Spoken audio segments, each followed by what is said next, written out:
un proche de Clémentine Vergniaud a donné des informations sur l'ultime adieu rendu à la journaliste décédée des suites d'un cancer rare et incurable.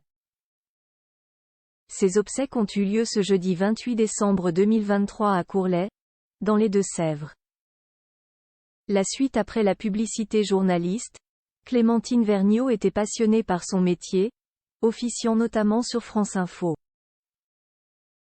Malheureusement, elle a succombé face au cancer rare et très agressif, un cholangiocarcinome, le 23 décembre 2023, à l'âge de 31 ans. Gabriel Fary, rabbin parisien et aumônier israélite à l'hôpital Georges Pompidou que l'on peut notamment entendre sur Radio J, a révélé des détails sur les obsèques de la jeune femme qui ont eu lieu le 28 décembre. Aujourd'hui, Clémentine Vergniaud reposera dans sa dernière demeure. Les obsèques seront célébrées à 15 h, à Courlay, dans les Deux-Sèvres.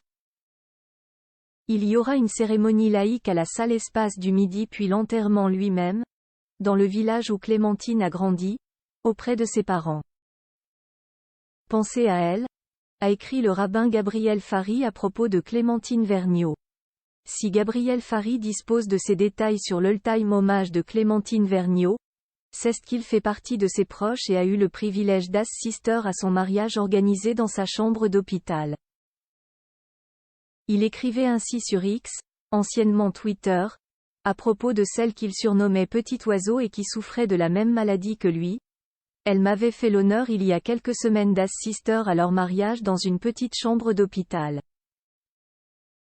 Notre gémellité était celle de deux personnes dont le cancer avait commencé en même temps.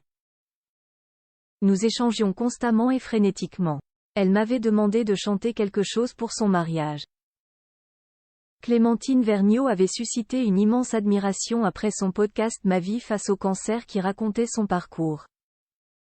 La santé de la journaliste s'était fragilisée au mois d'octobre, période durant laquelle elle a frôlé la mort. Elle détestait qu'on dise d'elle qu'elle était une battante, estimant ne pas avoir d'autre choix que celui d'affronter la maladie, mais sa force de caractère et sa lucidité restent indéniables et saluées par toutes les personnes qui l'ont croisée. La suite après la publicité.